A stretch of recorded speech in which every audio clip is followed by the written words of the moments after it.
Dr. Rogers, our medical director and good friend of a long time now, and longtime biologics user, has been to a lot of clinics, and we rarely see a clinic that has devoted themselves to regenerative medicine like Restore has. But more importantly, that lab that's on the screen right now, you don't see that in very many clinics. Dr. Rogers has one similar to that.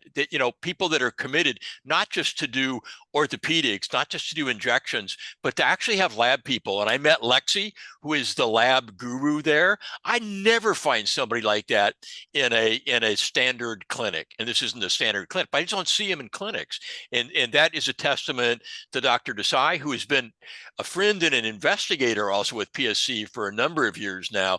But to actually go see that, Rahul, I know you're proud of that facility, but for an outsider to come in and I look at that, and I've been all over the country and around the world and seen some of the offshore clinics, I am very impressed. And it's why we're developing this partnership, and the amount of data that Dr. Desai and Dr. Manning have collected, particularly in the area of spine.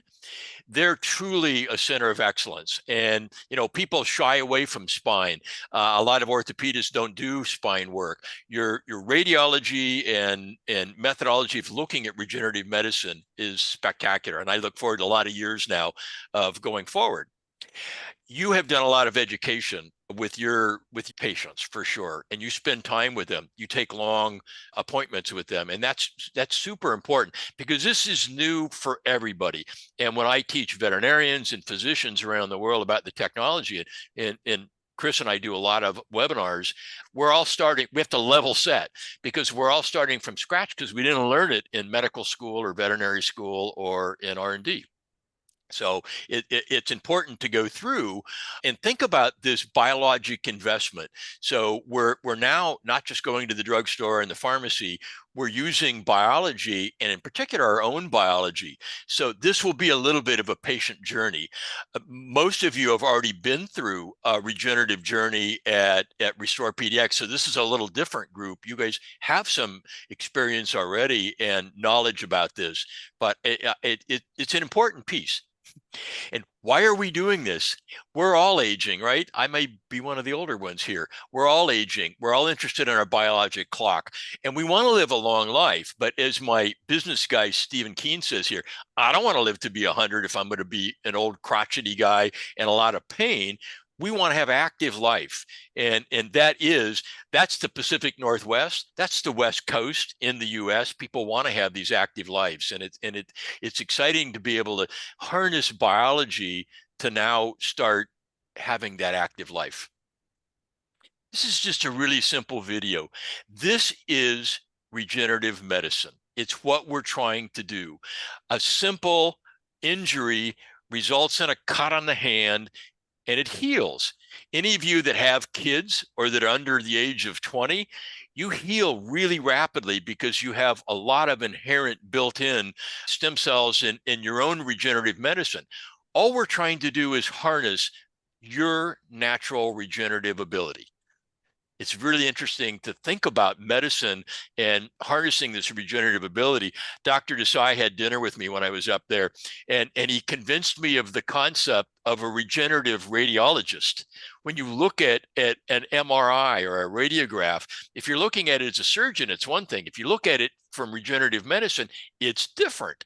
So when you look at a patient and thinking about regenerative medicine, it's a different look than a traditional medicine or scalpel that we have used in the past. So it's a different industry. There's lots of stuff in the literature about what stem cells are, and a lot of it is hogwash, some good stuff online, but you have to sort of sort through it because there's a lot of mythology. This is a picture of one of your blood vessels. So if we took a little biopsy, this is a photomicrograph. The little pink things are actually these mesenchymal stem cells. They're called pericytes when they're on the vessel, and they're every place in your body. So you cut your finger, you cut your ear, you cut shaving, you stub your toe. Those cells are around the blood vessel. So when you get injured, they come off there and they become these activated stem cells. and then they can do their work. And we'll talk about what science says these cells do. And we've learned a lot in the last 2 decades about how to harness these. And part of it comes from laboratory study of these cells, but a lot of it from clinical medicine. And I'll try to convince you tonight that veterinary medicine and human medicine are not so different. And the concept of one health or one medicine means we learn from all of these different species. And as Corbin said, we've treated a lot, 60 different species. I'm actually a veterinarian who got to do liposuction on a northern white rhino and be able to look and see how those cells worked in a rhino. I did a condor. I've been in the water with an orca trying to treat an infectious disease. So all of this data comes together to your benefit as a patient today. Science really does document how these cells work. They truly are the manager of healing, and they stimulate local tissues to regenerate. So if you happen to drink too many margaritas and your liver's inflamed, these cells might help regenerate a liver. If you've done a mountain biking accident and you've got a displaced shoulder, those cells will help repair the shoulder tissue. It's the same cell. So it's like a multi-purpose cell for all these kinds of purposes. They're really good at downregulating or treating inflammation and pain, both different. Inflammation can lead to pain, and pain goes along with inflammation, but they're two different processes, and these cells actually work on both to turn off the pain and turn down the inflammation, which helps reduce the ongoing damage. They're really good at calming down an overactive immune system, and everybody's got a friend or a relative that has MS, rheumatoid arthritis, dry eye, some kind of these autoimmune diseases, and these cells are in lots of clinical trials now working on how to more effectively manage treatment of these conditions without pharmaceuticals. They also kill bacteria and viruses. I won't talk about it in detail tonight, but Dr. Rogers and I, in the middle of COVID, submitted a protocol to the FDA and got approval to treat 10 patients at UC San Francisco that were serious dying patients in the ICU with COVID. And we had some fairly dramatic turnarounds in those patients. All 10 that we treated went home within 2 weeks off of oxygen and starting to heal. And it's because these cells turned off everybody heard the cytokine storm, all this massive inflammation in the body overreacting. And so all of these things actually played into how these cells worked in COVID. They also are really good at blocking scar tissue. My wife's not on tonight. This is her knee. She had a bad fracture. She had a major plate and pin put in there. Well, we're all going to get scar tissue. These cells help, if they're used in conjunction with surgery, to reduce scar tissue and to remove scar tissue. So lots of things these cells do as their normal daily job. You can think about them in this interesting way. They really are pharmaceutical factories that make biomedicines. They're adaptive to the injury. They're a little like a paramedic. They show up on the scene and there's a fracture and there's bleeding and there's a contusion and there, all these things are going on, and the paramedics have to treat each one differently. This same cell has to treat in an adaptive manner all the different problems in the body. And all we do is try to take them out of fat. We'll talk a little bit why they're in fat, and then place them at the site of injury or let them get there via the bloodstream and help improve the repair. So why your own stem cells? We've turned this Stem Insure, so it's like your stem cell insurance. You can preserve your own cells, and we'll talk a bit what that process looks like, but you can store them now. None of us will be younger than we are today. Tomorrow, Dr. Rogers is going to be 1 day older, and next year he's a year older. And so saving your cells younger, which he has done, by the way, as I have, and I'm a patient as well, you're never going to be younger, so why not store them now? And we'll talk about why there's an urgency to do that. They can be used for therapy. You can treat. There are some controls by the FDA, and we're trying to be FDA compliant, but there are some early access ways, and we'll talk about that, how you can use these cells earlier when you have more serious conditions. But they're there for a lifetime. These cells will last 50, 100 years. I think we're already out to 40 years with the bone marrow transplant centers, these cells. Once they're in, in the bottom left-hand corner of that picture is one of these dewars. It's like a big old thermos full of liquid nitrogen, minus 180 degrees, colder than Portland, even in the middle of your snowstorms. And the cells, once they're in there, go into kind of suspended animation, and they don't age. So they're going to be there a year from now, 10 years from now, 20 years from now in their younger age. And so then we've got them for all these other uses. So the simplified version of this, we collect a really small sample of fat. Probably a lot of you might have had that. If you only had PRP, maybe you didn't have a fat sample, but it's a small sample. There's not a big volume. I've watched Dr. Manning collect fat, and he is a maestro. If Dr. Desai can play that guitar, he'd be a maestro. I saw Dr. Manning collecting a sample, and he is really somebody who's taken it seriously, using ultrasound guidance to do it in the right manner. And I think that's really important. But we just collect a small sample. It's manufactured into your own cell bank. You now have then a living part, even though it's asleep, a living part preserved for use in managing your healthcare forever. We're going to learn lots more things in the coming years, there is no doubt. And you become then exclusive member of the PSC group. And part of what we do is we curate what's going on in the literature. We accumulate data as we learn. So you get to have the inside view of what's going on in regenerative medicine. And you can ask questions, you can send questions in, and we're there to organize the data and be a support structure. There are two ways to engage in storing your cells. The first is just simple. We call it stem preserve because it's just preserving the cells right now. A really small in-office tissue samples collected, and then we bank those initial stage 1 cells, we call them. We're storing them for use in the future. If you want them in a pharmaceutical stage, ready to use, we take that, and that's a picture of what that little fat looks like in a bag. And we're in now these bunny suits in a clean room in our laboratories in San Diego. And then we go through 7 additional steps to take them all the way through cell expansion. It's why we can use a little small sample. So Dr. Manning and Dr. Desai only have to give us a small sample, and then we grow in a cell culture method a whole set of vials for you for the future.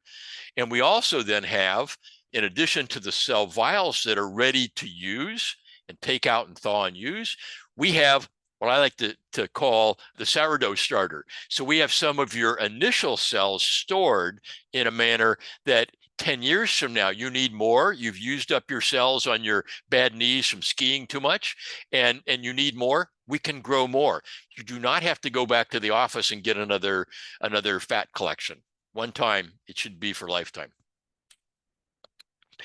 Hey, Dr. Manning, any comments you have on the collection process? Because you are a master, or Dr. Rogers, either one of you guys, you can interrupt me. You guys both, you collect in the same very careful manner. Any comments? I've been fortunate enough to be on both sides of the collection process.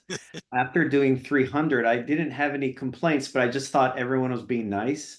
But then when I had it done, I was so pleasantly surprised how easy it was. And I truly was surprised because anyway, so Yeah. anyway, it's a simple, many of you probably had, if you've had an MFAT procedure, you probably had it done, Yeah. but it's not liposuction like you would see, where the physician is taking out 3 or 4 pounds of Yeah. adipose tissue. Yeah. We're collecting about 4 tablespoons, Yeah. and procedure takes less than an hour to do, and very good safety and very good comfort. Yeah. So that's what I would add. Dr. Manning, anything?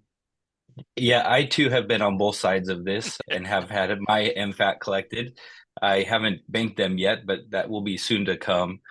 I would say that with this manner of liposuction, and when we're using them same day, or if we're sending them to be culture expanded, which is now looking to be a good option for a lot of our patients, the harvesting technique has a lot to do with how viable those cells may be. And when we want them to be alive and viable, we're taking every precaution we can to collect it as safely and gently as possible. And I was quite pleasantly surprised at, I just felt some jiggling back there. It was pretty much no big deal. And I would be remiss if I didn't mention that I've seen this technique and was taught this technique from multiple different people, and ultimately perfecting it with ultrasound guidance and getting the metabolically active layer of that deep subcutaneous fat tissue, I learned from Dr. Desai. So he's a maestro at this as well. Excellent. And, you know, you guys have all heard all the stuff that's on the internet, everybody making all kinds of crazy claims about stem cells. We're very, very FDA compliant, and it's one of the reasons the partnership with Dr. Desai's clinic is his group really want to do this correct and right and legal and get patients treated, but make it happen. And we've been very careful to follow the pathway of doing it proper. And again, when the cells came in from the one collection I watched Dr. Manning do, and I watched Lexi do her processing in there, and I was happy with how the first one he sent here to my lab, they said, please have him collect all our samples. They were such beautiful fat, and we got really good yields of fat, really good yields of cells. There is a lot to that. Dr. Rogers has done hundreds of these, and it takes a while to develop your technique and to do it right. And so that's, again, why the partnership. So why do this, and why have your own cells? Why not just have some donor give them? Your cells are safer partly because you don't get anybody else's diseases. And before we knew about AIDS, we didn't know about AIDS. Before we knew about SARS and COVID, we didn't know about COVID. Before Hep C was known, you know, so the blood supplies and donor supplies can get contaminated. It's also nice to know you've got your own DNA. It's not somebody else's DNA in there. We also, because of all of our veterinary experience, which I'll talk about in a minute, we've made this really doctor friendly. There's no laboratory handling of the cells once they come back up. They're in a really nice little vial. You just thaw them and inject them. We don't need a special pharmacy. They stay forever. And again, we can make more if they're needed. The veterinary experience, I can't overemphasize the amount of time we have spent learning the last 20 plus years about how these cells work, what the right dose is, what the safety profile is, how to actually put a needle in, how to process all the manufacturing steps. That's 22 years of learning, and 38,000 treatments across all of these species. We've learned a lot. So it's why we've been able to move into human medicine and use all this knowledge. The first patients that got therapy were first horses, then dogs, then a whole array of all of these animals. You know, it's like Dr. Doolittle, and Dr. Rogers actually got to collect fat on a lowland gorilla. He was helping me out with the ultrasound, and so we've got a lot of knowledge. But I'm going to give you just, if you will indulge me, for 4 minutes video, 3 patients. I think it will speak loudly to this. So I'll narrate this a little bit. This is single injection, each patient only. Maggie, any of you that have dogs would recognize this is a pretty serious orthopedic problem. She had several surgeries. At this point, she couldn't stand and walk, and the veterinarian had suggested maybe the dog needed to be put to sleep, that we maybe reached the end of our medical knowledge. The owner really pushed hard and said, please, can we just try cell therapy? Anybody that's ever had a wiener dog, they're about as wide as they are long, and they're special dogs, but they have long backs and they have back problems. I'm going to consult on a number of these with Dr. Manning and Dr. Desai, because they have so much experience with human backs and spines. But you can just look at this poor dog and how much pain. We did do radiographic look and MRI, and this dog did not have a completely blown disc, which they get lots of. That would have been a surgical instance. But we always try to decide, is the dog telling us they want to try, they'd like to try something, they really still have a will to live? And if you watch the tail, Floppy was telling us, yes, let's give this a try. Malibu is a completely different problem, barely able to get out of a chair. You can tell the hind end, this is hip dysplasia that causes really bad hip arthritis, hip injections, and all the meds, Rimadyl, didn't work. Again, these are single injection patients. So Maggie, this is just 30 days. Okay, so 30 days, Maggie's not normal, but watch her now. She can at least walk, and she's starting to get a little bit of animation in her. Now you'll see 90 days, she's not normal, right? Dr. Manning would say if he just saw this dog's got a lot of orthopedic problems, right? And but you know, but now watch the tail and watch the dog. Did we impact the quality of life?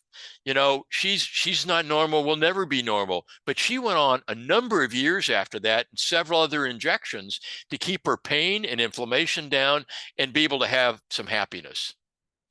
This was a total surprise. I had no idea how much pain this dog was in. Obviously, we didn't in 90 days grow new spinal nerves and repair disc. That wasn't what we did. We reduced the inflammation and the pain, and Floppy went on many years with really good quality of life. Malibu, remember, this is hind legs. Watch how Malibu can now sit up and jump, all propelling off the back. Malibu's a really interesting story. Went 7 years after this with injections every year and a half or 2 years. And so we were able to take those frozen cells out of the bank and bring them back to the veterinarian without another collection of fat and keep her going for 7 years. So these are amazing animals. They do tell you when they have pain. They really don't lie. They will tell you if anybody's had a dog and you hurt them, they will tell you.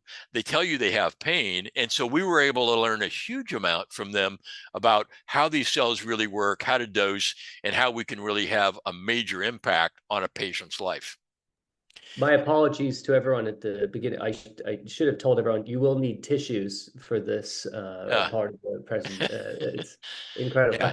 Yeah. And if you want to see more, you can go to VetStem, just VETSTM.com, and go to our media section, and you can watch about Lex the Bomb Dog and all of these cases in horses and Olympic level horses. It's what when Dr. Rogers saw that after we first met, he says, okay, we got to marry this technology. You know, we've got everything we need to learn. And when we went into COVID, we sat there and looked at what data we had in dogs with respiratory and horses and took that to the FDA and said, we already know how to approach this. Can't we have an approval? And they sent us that way. There's a huge amount of data now in human. When we started out at the beginning, there was not very much in vet or human. Now, if you go looking, there's hundreds of articles every year that come out on all kinds of uses: knees, backs, eyes, liver disease. And so we comb through that. I've never met anybody that read as many articles as me until I met Chris, and Chris puts me to shame now. He reads and he prints them out and he highlights them at night and goes through them. So we curate the data to know what's going on. And I'm going to let you describe these next two cases, Chris, because these were ones that you found and know the investigators on them. Yeah, so this is from early work done with something called stromal vascular fraction. Dr. Ko in South Korea, who was really the first to publish on human clinical trials using cells derived from adipose tissue to regenerate cartilage. What you're looking at on the left is a patient who has severe knee osteoarthritis, and you can see the white articular cartilage with the tan bone showing through. So this is a arthroscopy. Dr. Ko's a surgeon, so he can do arthroscopy. He injects the cells into the patient's joint and then convinces these patients a year later, even though most of them are feeling better, not having knee pain anymore, convinces them, as in the spirit of scientific study, to scope the knee again. Even would take biopsies in some cases to evaluate the cartilage tissue, but you can see very clearly the regeneration of cartilage. This is a study also from South Korea, Chris Joe, who used a different kind of adipose stem cell product, but it's basically the patient's own stem cells. You're looking at a rotator cuff tendon tear on the left. So you can see the hole in the tendon with the surgeon probing at it. That's a full thickness tear. Those are very difficult to treat non-surgically. Again, 6 months later, after an injection of stem cells, you can see full regeneration of the tendon in the majority of the patients who received a high dose of their own adipose stem cells. So these studies encourage us, they give us proof of concept and led us to doing our own studies. And so this is the study that we got approved through the FDA back in 2018. This study is completed and submitted to the FDA. Completed, submitted to the FDA, and as of a couple weeks ago, now published. So Dr. Rogers is now a famous author with really first of its kind study done with this central lab controlled processing of the cells. It is unique. And this is the picture of we're quite proud of the publication. It takes a lot of time to get these through all the editors and reviewers. And this is just a summary. We're glad to send anybody a copy of this, but this is a satisfaction summary, both at 1 year and at 2 years, single injection. So these patients didn't get a second injection. This study, they wouldn't let us retreat them. It was part of the study design to treat one time. So we have data going out now 2.5 years, right, Chris? Greater than 2.5 years. We're actually at the 3 years now. I'd like to point out that these are not 20-year-old athletes with a little sprained knee. These are average age in the height, 65 and older with severe knee osteoarthritis. Most of them with severe knee osteoarthritis. Yep. So it is very real. So now we're going back to FDA asking for another larger study, a big randomized study. It'll be 100 to 200 patients. Our goal is to get through the gauntlet with FDA and have this be an approved product. I know I said earlier in a call I was on, I called it a drug, and people go, why you call this a drug? These are my cells. Why can't I do anything I want with my cells? Because FDA says when we manufacture these cells, it becomes a drug in their terminology. But there are ways to have early access before we get this approval, which we hope comes in the next 3-4 years. And part of it is via the clinical trials. So we're going to do a new phase 2B study. It'll be patients with mild to moderate knee arthritis. This is a placebo controlled trial. So if somebody wants to wait around, and hopefully if they qualify, it's only going to be a limited number of patients. But there's a chance 50-50, you might get saline during the study, and then you're going to wait till the end of the study to get your cells. So there are a lot of people who really don't want, so they go, wait, why can't I have my cells now? So there are 2 programs where you can have your cells now. One is called compassionate use. It's FDA expanded access. This is controlled by the FDA. You have to apply to the FDA for this. And for non-emergencies, it takes 30 days at least. And then they will tell you whether they will allow you to do this. There's lots of restrictions. You have to match certain, but there are certain kinds of patients that this works for. And we've done this with several patients already. So we know the process, so we can, on your behalf, go to the FDA and do that.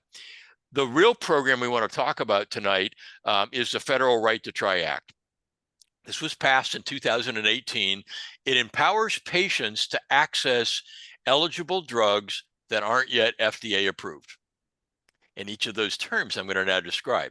So what's an eligible drug? It means we have to have already done our safety study. So we showed you that study. That was our safety study to show, and we put this in knees, and we had a hip patient there as well. We put this in a joint that it's safe. Now, it wasn't that we didn't already know that. I've already treated 38,000 veterinary patients, most of which were orthopedic, knees, elbows, shoulders, TMJ joints, backs. So we already had a huge amount of data on the safety, but in order to be eligible, we have to have done this study. We did that, and we have to continue developing the drug. So there are lots of crazies off of I should show that picture of the billboard, come one, come all, get your stem cells. Most of those are illegal. They're either lying or they're illegal. So be very careful. You can go offshore, and there's some places, but again, those are a little risky. You have to have either a life-threatening or severely debilitating disease or condition, and we'll talk a little through what that is. But anybody that's had a knee that's now ready to be replaced, or intractable back pain, from arthritis in the back, that's severely debilitating, and we'll talk about how we make that determination. You also have to try the FDA-approved treatment options first. So physical therapy, maybe a joint injection with various approved compounds already. You also have to be not a candidate for our FDA-approved trial for this particular drug. And so if you are a good candidate for the trial, you might just want to do that anyway. Here's the important part. This is a congressional law passed by the U.S. Congress. It is not controlled by the FDA. We report once a year to the FDA how many we've done. But when we do this, this is now your doctor, Dr. Manning, Dr. Desai, advocating on your behalf to PSC that this patient qualifies. We've tried other things. We think this is the right treatment for them. And you apply to PSC. Then Dr. Rogers first, maybe one of our, depending on the case, we have another doctor's rheumatologist that might look at this, and then I do the final review. And so we look at it to make sure it's a legitimate kind of condition. If it's for something that's really crazy, we might have a call back and talk with the doctors, but we're trying to make sure that there's good data, reasonable data for what we're proposing this patient get this treatment for. But it's really completely changed how we view looking at being able to get early access for a patient. Anything there that I missed, Dr. Desai or Dr. Manning, from your perspective, or Corbin, from your comments? Just to really highlight that under this right to try, the doctor really is your advocate. They put a lot of time in. Yes, you're mostly coordinate and liaison with their scribes, but they are advocating to PSC. And then on the way back, PSC, Dr. Rogers and Bob here, there's a lot of coordination. I call them your care coordinators. So you have at least 5 people looking at a right to try case. And there's a lot of work that goes on behind the scenes to make it happen. So, but fortunately, the process from the time that you visit the doc and they put that application in can be expedited in order to move forward. Yeah, I would also highlight that we're approaching this with a very responsible perspective, and that is, we have to be true to the spirit of the act. We have to be true to the spirit of the wording in the Code of Federal Regulations that are referred to in the act. And so this is not the person who comes in with, 2 weeks of knee pain. This is a person who has a severely debilitating condition for which the physician thinks themselves can be helpful. This patient has exhausted or considered all the government-approved therapies and really doesn't have any other option to consider at this time. And also for life-threatening. Currently, we're not, other than the COVID study that we did, we haven't done any studies on life-threatening diseases. But this is how the law was written, for life-threatening and severely debilitating diseases. Yep. Good, Dr. Manning, you had a comment too?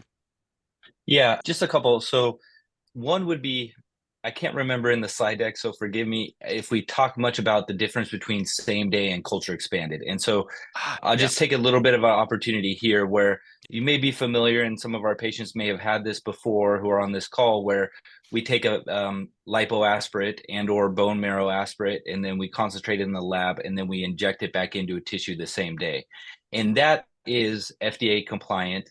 And there's some exceptions within the guidelines to do that. But in that pathway, we're not expanding the cells at all. And so when we do that, the amount of tissue that we can get into that particular joint or target area is limited by what we get in that sample that day. Right. And when we get that sample, for better or worse, there may be things in that milieu of the other tissue matrix and things like that that may be beneficial, but there are some things in there that may be kind of counterproductive and or pro-inflammatory in a way that's very different than the culture expanded cells. So one of the advantages of the culture expanded cells is the quantity of the cells that you're going to get. The dose and the viability of them. Whereas when we do it on the same day, we take what we get, right? And there's really no way to quantify and know the specific dose. So that's a big difference between what this is and why it takes more, why the FDA has more regulation regarding it. Yeah, because it really is. It's a manufactured pharmaceutical product with that quality, the quality checking, and the timeline takes 3 weeks to grow these cells. So there's 3 weeks of time. We can't make them. Some cells grow faster than others. my cells might grow a little slower than Dr. Rogers, and everybody's different. It's not necessarily age related, so they grow different, but it takes about 3 weeks. Then we take 3 weeks to do all this testing. We put them through a rigorous set of quality testing, so we know what we have. When it's in that bottle, it says, Dr. Rogers, I say, it's sterility, potency, and identity all tested. So I know when I pull it out of there and thaw it, and I'm going to inject it, I know what I'm injecting. The injecting fat tissue and these stromal vascular cells too, we've done, they're spectacular cells, but this we get to know what the dose is. And we learned from our clinical trial, there are occasional patients that have really low cell counts, and for whatever reason. And so this way we really know. So it's a really nice add-on to be able to do that, but it requires us then to go through this FDA compliant process. Yeah, there's one other thing. So, go ahead, Doctor. Sorry. And one other thing, though, is that as RestorePDX and as we've been looking for a partner for somebody to potentially offer this service of culture expanded cells, there are other companies out there that are offering something similar to this, but none of them have this infrastructure and clear legal pathway to do this correctly under the regulations within our country. And so that's why it's been a particularly good fit for both parties here. Yeah. Right. So as we think through what we're going to do with Right to Try, again, it's just to help patients out until we get an FDA approval. We're going full tilt towards our FDA approval. We spent a lot of time on that and have an infrastructure to do those studies. We're focusing primarily on osteoarthritis because we have a lot of data on that. Traumatic brain injury, this year, we're going to launch a study. Most people that have traumatic brain injury have orthopedic injuries, and a lot of them vice versa from sports injuries. For sure, there are no legal treatments for traumatic brain injury, which is why we picked to go after this. We know a lot about it, and we're really engaged in thinking through trying to help those patients that really struggle with that. And then we did a COVID study, so we may later this year be involved in looking at some long COVID patients. It's a huge problem in this country. People after they get over COVID or sometimes after vaccination have these fatigue and other issues in long COVID, long hauler. And then we'll look at indications case by case, but this is our focus. We're really trying to make sure this orthopedic program, we really move it forward rapidly, and what we learn from this helps us with our FDA. So if you've had one knee replaced already, which happens, and you don't want to replace the other one, this is an option to look at that, because that's a pretty serious intervention to have a whole joint replaced. So summary about how it happens. Let's say you're just a banking patient. You just want to bank. You can still do that. But in a Right to Try, we've already said, yes, this qualifies. Your doctor has advocated for you. Dr. Rogers has signed off on that. And then you're going to come in, you're going to get your lipoaspiration. It gets sent by FedEx down here to San Diego to our labs. And yes, you can come here anytime you want if you want to visit. I'm glad to give tours so you can see the magic behind how this happens. And then we do the processing. And then the cells go in the bank no matter what, and they're frozen. The next day, if we're going to grow them all the way up and cells are planned to come back to you, then we do the final 7 steps. And it's a lot of steps. It's an additional 3 weeks worth of growing. We feed them, we grow them, we evaluate them, and this is all in these sterile conditions in our clean rooms. And then at the end, the cells are ready to come back, and they come back in a really nice little box, frozen, and they just sit on the shelf when you come in, and Dr. Desire, Dr. Manning are ready to inject your joint if that's where they're going to go into. They take them out, set them on the shelf, that little tiny vial. It thaws in 20 minutes. They pull it up and inject it. Only your cells. That and the little diluent in there is all there is. We're not doing additives. Now, if you really are special and you want some cheetah cells instead of your own cells, that's a separate conversation. We could talk about that. Sorry, just kidding. Again, if the cells are just banked and they're not manufactured, all the way, it takes 60 days. So when you're sitting there waiting and you really want to get your cells injected, and I know everybody's anxious when if they have pain and they want to get injected, they're waiting, but we can't make them grow faster. So there's a time that it takes to do that. And then you don't want us to do the quality check faster. That requires that length of time to do it according to FDA standards. Again, that's what the little vial looks like. It's assured, quality tested, sterility, pharmaceutical grade. So we do it the same as if Pfizer's making, a new drug. We follow all the same good manufacturing practices regulations. So why now? Why, what's the urgency to bank now? Most of you, if you've already been in and had your initial, it's because you had an orthopedic problem and you had pain.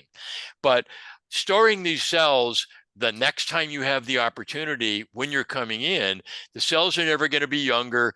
We can make more cells from that. But more importantly, saving them now so they're ready for you.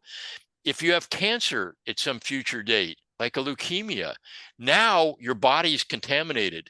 You can't just go get your cells and make these stem cells. They may be contaminated. So having them banked away, stored, and they're not going to age. Again, you may be young now and you're treating a knee that has a serious problem now, but you're going to go back and you're going to want them 20 years later. Having them clean, having them stored and ready to go is really useful.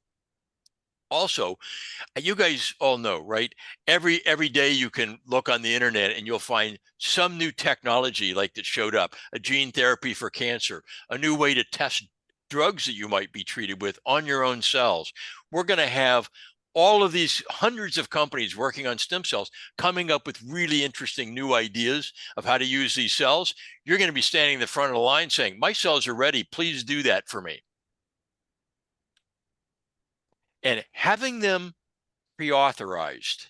So in your right to try documentation, if you wanted to, you could add and say, I am authorizing my doctor, the hospital, and my family to say, we're authorizing, if I'm incapacitated, if I have a traumatic brain injury, I am authorizing my doctor to use my cells. So you can pre-authorize. So banking your own cells makes total sense. It's for your own health and longevity, and you can do this right away. I have never seen a place that's better organized than Restore for how to get patients in through the system. You guys have figured a beautiful system out, and getting scheduled to do that. I will stay till midnight or as late as anybody wants to stay to answer questions, because there may be lots of interesting ones. And I just want to thank Dr. Desai and Dr. Manning, and in particular Corbin, for being our interface and helping us understand all the systems in place up there. But I got to say, Dr. Desai, you were a pioneer thinking about regenerative radiology and where and how to use these cells. You need to get publications out, because there are very few people in the world that have the data set and the experience that you have for this. And I kudos to you for that. So I think we're open for questions, however you want to handle that, Corbin. Yeah, absolutely. Thank you, Bob, and the PSC team for that. We started with 40 participants and we have ended with 40 participants. So that is a testament to your presentation. You have not lost anyone right now. So you have some options for some questions. I'm seeing some questions in the chat. So I'm going to feed some to Bob. So should anyone have any questions, please feel free to write that into the chat feature. As far as a link to the recording, we're going to have more of these webinars as well. I would be happy to send a link out. I believe that we can do that. If anyone else is interested, we are going to have more webinars, or the next action step for anyone right now is to schedule with your doctor, to schedule at Restore, because you want to talk to your provider about your condition. Yeah. The providers certainly understand what would qualify as a right to try. They're certainly recommending banking. for almost everyone. So your next action item would be to schedule a visit at Restore. However, if you want in the future as well, we're going to have another round of webinars for this, and T and the PSC team are available to have that. I know there's going to be a separate call about potentially an investment opportunity. I know there's some people that have invested into PSC, that this is not the call for that. There is, I'll hint at that there is an opportunity there. So that, I think, answers Leslie's question. Jan had a question, and this was while Dr. Manning was speaking as well. During the fat collection, the fat harvest, it gets sent into the lab. The initial receiving of the fat, can they weed out the counterproductive components in that process? So, Bob, the question in the lab is, Great question. So, regardless of how you think we all came to be, the designer of this stem cell system was thinking about us a long time ago when they designed the system. When you take these cells out and we put this mixture of cells that Dr. Manning talked about that are in there, and Dr. Rogers both talked about, this mixture of cells that come in when we first get the fat in, and we do that separation, we first get rid of the fat itself, because we actually don't want the fat. Then we have this mixture of cells. When we put them in